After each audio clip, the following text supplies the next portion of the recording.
The gas station outside Antigonish was nearly empty at 11:30 on a Saturday morning in November. Ryan had gone inside for coffees, and Caitlin sat in the passenger seat with the heat still running and her wool toque pulled down over her ears, watching him disappear through the glass door. His phone buzzed on the center console. Lucas. He must have seen it through the window, because he came back out before he'd even reached the till. Answered it standing beside the truck with one hand pressing the phone to his ear and the other tucked into his jacket pocket. He didn't know the truck's Bluetooth was still connected. Caitlin heard the speakers click on. She heard him say Lucas's name, then laugh a little, the way he did when he was tired and trying to sound lighter than he felt. "Yeah, we're almost there," Ryan said. "Another hour, maybe." She could hear wind cutting across the line on his end. "She nervous?" Lucas asked. "She's fine. She's good." A pause, then Ryan, "You sure about this?" He didn't answer right away. Caitlin kept her eyes forward, on the parking lot, on the frost, still sitting in the shadows between the fuel pumps. "I love her," he said. "I know that." "That's not what I asked." The line went quiet for a moment. Then Ryan's voice dropped, not lower exactly, but flatter. "I don't know if I can do this for the rest of my life, man. Every route we take, I'm thinking about whether the shoulder's paved, whether the rest stop has a ramp. Every morning I leave for a site, I'm thinking about what happens if she needs something, and I'm 2 hours away. I'm not saying she can't manage. She manages better than most people I know. I'm just saying I'm tired, and I can't tell her that." Lucas said something that Caitlin didn't catch. "I know," Ryan said. "I know that." Then he noticed the Bluetooth light on the dashboard. He ended the call. He stood outside for another few seconds before he came in and set a coffee in the cup holder between them. He didn't look at her directly. They were out of the dark roast. "I got you the medium." "That's fine," she said. She reached over and turned off the GPS directions to his parents' house in Truro. Ryan looked at the screen. "What are you doing?" "I want to see the coast," Caitlin said. "Take me to the water." He didn't ask why. Maybe he already knew. He pulled out of the station and turned east instead of west, and neither of them said anything for a long time. She had met him 11 months earlier at the Halifax Seaport Farmers Market on a Saturday in January, when the harbor had that particular winter gray that made the whole city look like it was waiting for something. Her mom, Bernadette, had brought her in the handcart, a wide, low wagon they'd been using since Caitlin's own wheelchair gave out. The footrests cracked and the left wheel pulling sideways after 2 years of hard use. The plan had been simple. Bernadette would push the cart, they'd pick up fish and a bag of potatoes, and maybe some cider from the orchard booth, and be home before noon. Instead, Bernadette's knee locked up halfway across the market floor, and the cart caught the edge of a display table and tipped sideways. Caitlin managed to catch herself. She'd been catching herself for 2 years.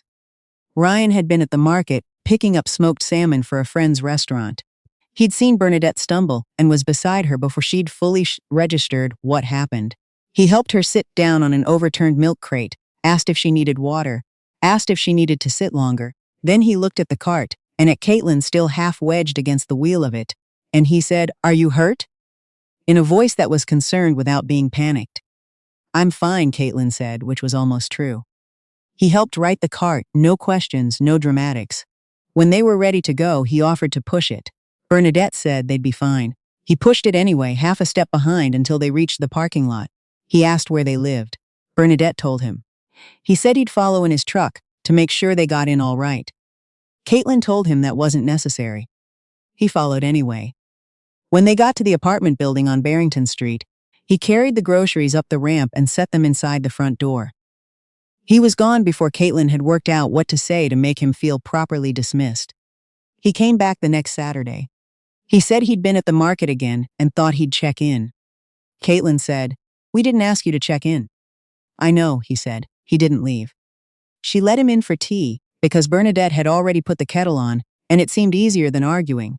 That was how it began, not with any gesture she'd asked for. Just Ryan, showing up, making himself useful in small and unremarkable ways, until one afternoon she looked up from her laptop and realized she'd started watching for his truck on the street below. He noticed the records a month in, while Caitlin was teaching a student over video call, and he was waiting in the front room with a bag of groceries he'd offered to pick up. There was a milk crate beside the bookshelf, with 15 or 20 LPs standing upright in it. He didn't touch them. When her call ended, He asked about them. She told him they had been her dad's. He'd died when she was 19. She'd kept the crate in every place she'd ever lived. Ryan picked up the record on top and turned it over. Gordon Lightfoot, Sundown. Does it play? Most of it, Caitlin said. The last 3 songs skipped, the vinyl scratched. My dad dropped it when I was 12 and never replaced it. Why haven't you replaced it? She looked at the sleeve. I kept meaning to. He set it back carefully. He didn't say anything else. 3 weeks later, he showed up with a paper bag. Inside was a Gordon Lightfoot LP, same pressing, same cover art, the corners a little worn but the vinyl clean. He'd found it at a record booth at the Dartmouth flea market. He had paid more than he should have for it, though he didn't mention that until much later. Caitlin opened it. She put it on the turntable by the window and let the needle find the third side. The last 3 songs played all the way through without a skip. She sat there until the record ended and the needle lifted on its own. The sleeve's a little bent, she said, without looking at him. I know, it was the only one they had. She picked the record up and held it. She didn't say thank you, but she kept looking at it, running her thumb along the edge, the way you handle something you've been waiting a long time to hold. Ryan saw it. He didn't say another word about it. He started taking her outside on the weekends, whenever the weather held. At first she was guarded. The sidewalks along the waterfront weren't always even, and she had learned over 2 years to read exactly how long each person decided to look at her and then look away. Ryan didn't seem to notice, or maybe he noticed and decided it didn't require a reaction. Either way, he kept walking, kept pointing things out, the container ships sitting low in the water, the Dartmouth ferry, a gull standing on a piling with the particular self-possession of a creature that owns whatever surface it stands on. She asked him questions, he answered them. She hadn't asked many questions of anyone in a long time. One afternoon on the boardwalk near the museum, he went too fast over a lip in the pavement and the wheelchair dipped suddenly to one side. Caitlin grabbed the armrests. She didn't fall, but her heart did something fast and unhelpful. Ryan stopped immediately. I'm sorry, he said. That was careless. It was, she agreed. Go slower. He did. After a moment, he said, if you could go anywhere at all, what would you want to see? She looked out at the harbor. The sky was the color of old wool, and the water caught what little light there was. I want to hear a live concert, she said. Not a real concert hall, a real orchestra. She paused. I used to go with my dad, before. Ryan nodded. He didn't say it would be easy to arrange.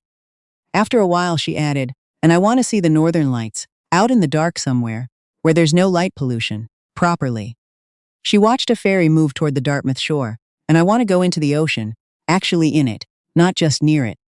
None of those sound impossible, Ryan said. She looked at him. You think it's simple? I didn't say simple. Easy then. You think it's easy. He stopped walking. I think it's doable. Doable for you, she said, is not the same as doable for me. He was quiet. When she glanced back, his expression had shifted into something more careful and honest than the easy confidence he'd had a moment before. He didn't argue with her. It was the first time she thought he might actually understand what she was telling him. Bernadette had a minor cardiac event in March. Not serious enough for surgery, but the doctor adjusted her medications and said she needed to be off her feet more.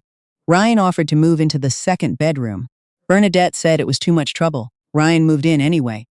For the first 4 months, it worked the way things work when everyone is trying, and the hard problems haven't arrived yet. Ryan left for job sites early and was usually home by 7. He cooked on the nights Caitlin was too tired to manage it, and she cooked on the nights he was. They did the dishes together and argued gently about what to put on the stereo. He took on the heavy tasks without being asked and didn't hover over the things she could do on her own. Bernadette watched all of it with a quiet attention that she didn't always put into words. Once, when Caitlin was in the other room, Bernadette said to Ryan, "You're not doing this out of obligation." "No," he said. "Good." She looked at her tea. "Because that kind of thing shows eventually, and she'll see it before you do." Ryan said nothing. Bernadette looked at him steadily. "I'm not warning you. I'm just telling you how she is." The first time Ryan came home too tired to sit down for dinner, Caitlin reheated his plate without comment and left it on the counter. The second time, she did the same. After a while it became the routine, and neither of them acknowledged it as a change. He was running a residential development in Dartmouth, and the timeline kept slipping. He came home some evenings and sat down and stared at his laptop for 10 minutes before he could make himself open it. His phone lit up through dinner, buzzed on the nightstand, at hours that were too late for anything casual. Caitlin didn't ask him to be somewhere he wasn't. What she noticed was that when his colleague Sean called one night and invited him out with the site crew, Ryan said he had things to take care of at home. Sean laughed and said something Caitlin caught only part of.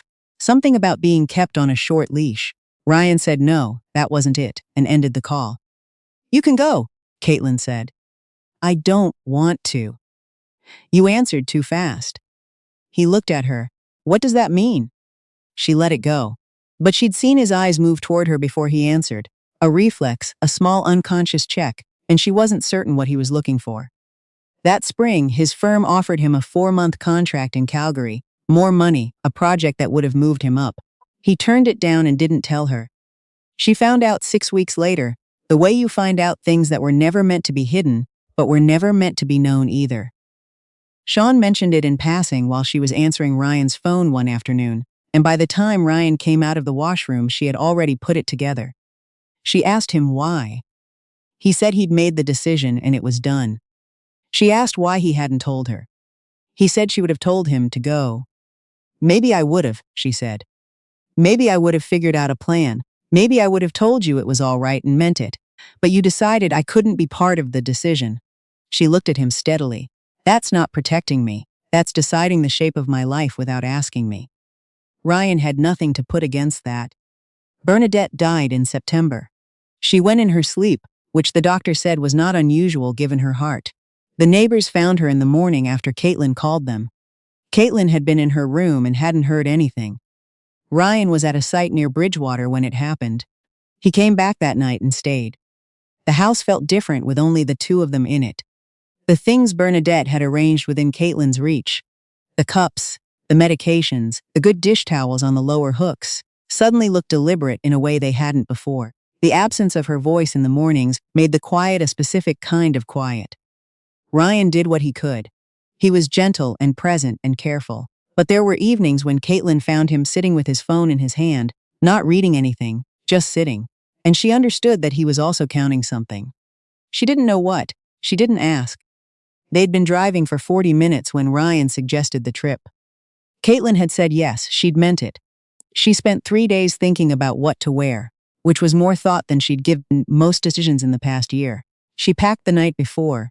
A change of clothes, her medications, and the Gordon Lightfoot record in its paper sleeve at the bottom of the bag, though she couldn't have said why she brought it. The gas station outside Antigonish was where it changed. Afterward, she looked at the GPS route on the console screen. Truro, 1 hour, 12 minutes. She turned it off. Ryan drove without asking where they were going, down toward the shore, then along the coast road until the landscape opened, and the Northumberland Strait spread out gray-green in front of them, wider than she had expected, which was always how it was with water. He lifted her from the truck and carried her down to the sand.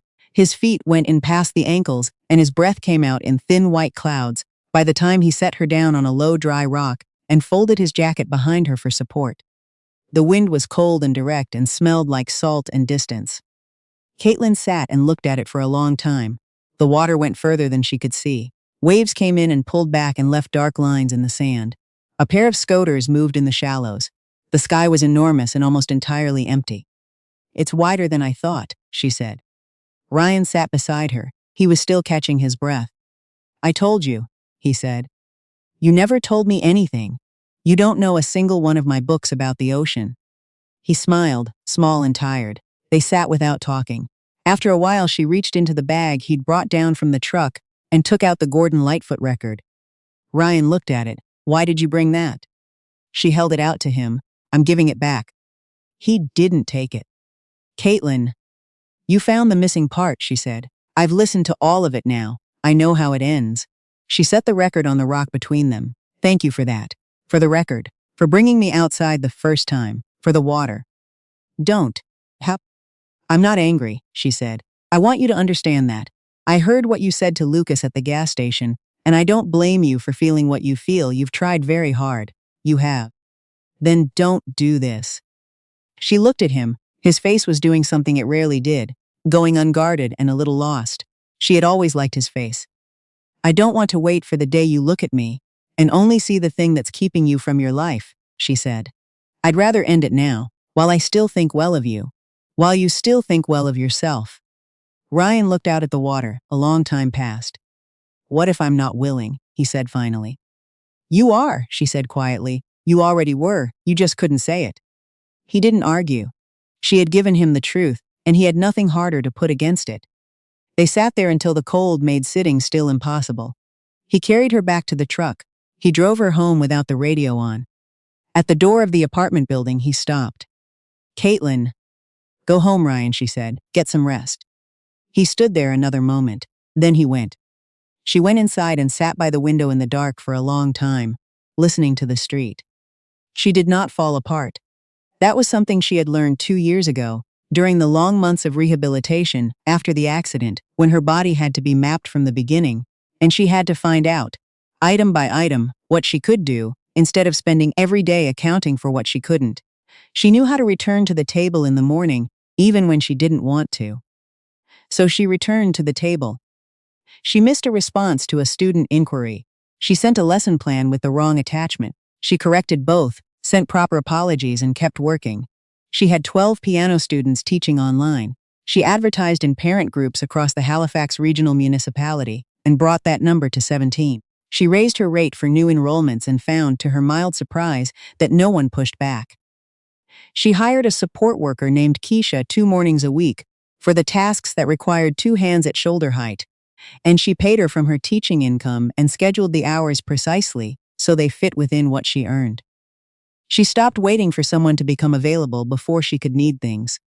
She applied to a provincial assistive technology program for a power wheelchair. The application required documentation of her employment and daily activities. She submitted her teaching schedule, her student roster, and 3 months of bank statements. The first application came back asking for a supplementary form from her occupational therapist. She got the form, completed it, added it to the file, and resubmitted. While she waited, she tracked down the accessibility information for Massey Hall in Toronto, which had added a fully accessible balcony section with companion seating. She emailed the box office with specific questions: distance from the lift to the seats, width of the access aisle, whether a power wheelchair could fit between rows. The coordinator answered every question in writing. She booked 2 tickets for a February concert. Keisha agreed to travel with her. Caitlin applied for the accessible travel subsidy and received a partial reimbursement. She booked a hotel room with a roll-in shower and a ground floor entrance. She made a list of everything she needed to arrange and worked through it in order. Ryan sent a text in November that said, "I've been thinking about you. I hope you're well." She read it twice. She didn't respond. Not because she was angry. There was nothing he needed from her that she was responsible for giving.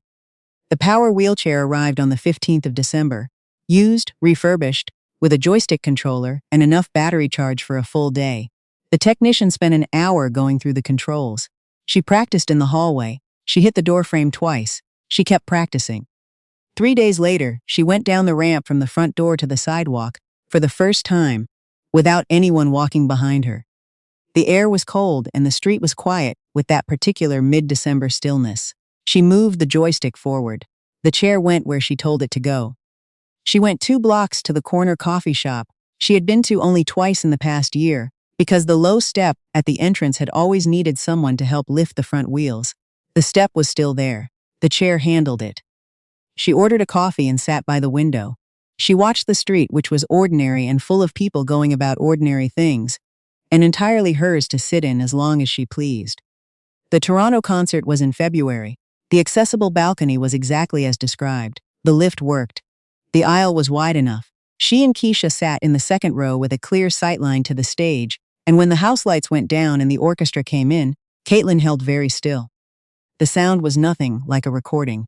It moved through her differently, like it had weight and temperature, like it occupied physical space.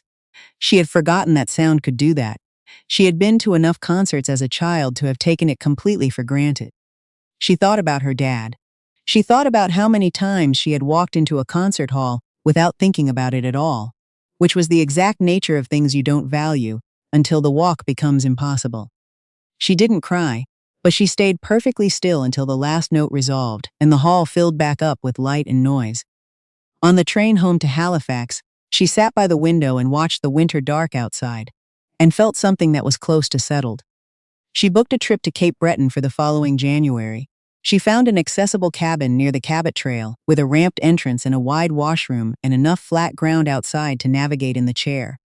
She researched which viewpoints had level access, which rest stops had ramped facilities. She arranged for a support worker from a Cape Breton agency for 2 mornings and 1 evening. She drove up in a rental van with hand controls, the power chair loaded in the back, and the Gordon Lightfoot record wedged between a pillow and her overnight bag, which she acknowledged was not entirely rational, and also not something she intended to stop doing. It was cold. The Cape Breton interior was white and still, the bare trees making dark lines against snow that had no business being so bright. She drove slowly and watched it. On the 3rd night, she woke at 2 in the morning because the cabin was quiet in a way the city never was, and she went to the window. The northern lights were out. They moved across the sky in slow curtains, green at the edges and brighter toward the center, shifting the way water shifts when something large passes through it from below. She had seen photographs. She had watched videos. She had not understood until this moment that they were alive like this, that they moved the way something breathes. She sat at the window for 2 hours. She didn't film it. She didn't feel the need to prove it had happened. At some point she thought of Ryan, and the conversation on the shore, and the record sitting on the rock between them. She thought of what he had given her, and what she had given back, and what had always been hers to keep. She thought of Bernadette arranging everything within her reach, of the concert hall in Toronto, of Keisha's schedule, written out neatly on the back of an envelope. She thought of her dad dropping a record when she was 12, and never replacing it, and how she had carried the damaged version for 16 years, before someone thought to go looking for the rest of it. When the lights finally faded and the sky went back to being ordinary, she stayed by the window a while longer. The cabin was warm. The road home would take most of a day. She had a lesson to prepare for Thursday afternoon, and she hadn't finished the sight-reading exercise yet. She turned from the window and went to put the kettle on. The morning was coming whether she was ready for it or not, and she had found, over the past year, that this was not as frightening as it used to be.